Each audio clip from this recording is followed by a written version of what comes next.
इस्लामी तारीख ताकतूर कहानियों से भरी पड़ी है, लेकिन बहुत कम ऐसी हैं जो उमर इब्न अल खत्ताब इस्लाम के दूसरे खलीफा के इंसाफ की तरह रोशन हों।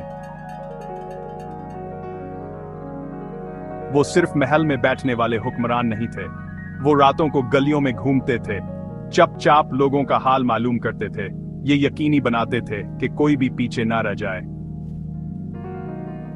एक दिन मस्जिद नबवी के करीब उमर खामोशी से बैठे हुए थे कि एक छोटा लड़का उनके पास आया।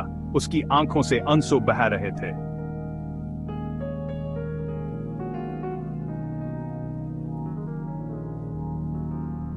लड़के के हाथ में सिर्फ एक खजूर थी। इसने कहा, अमीरुल मोमिनीन, आपके सिपाहियों ने मेरे वालिद को पकड़ लिया है। हमारे पास खाने के लिए कुछ नहीं बचा, बस ये एक खजूर है। ये सुनकर उमर की आंखें आंसुओं से भर गईं।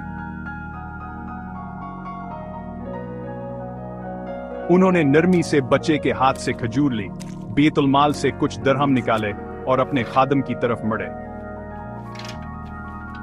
इस लड़के के घर खाना ले जाओ, उन्होंने हुक्म दिया, और तहकीक करो कि इसके वालिद के साथ क्या हुआ है।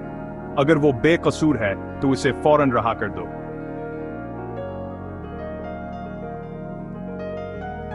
फिर सबके सामने उमर ने खजूर ऊपर उठाई और कहा, ब्रेक टाइम।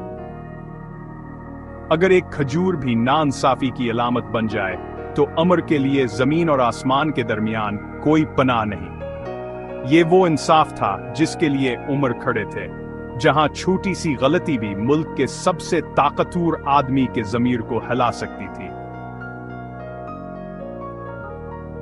तसव्वुर करें, एक खजूर, एक बच्चे के आंसू और एक हुक्मरान जो इतना ख्याल रखता था कि अमल करे।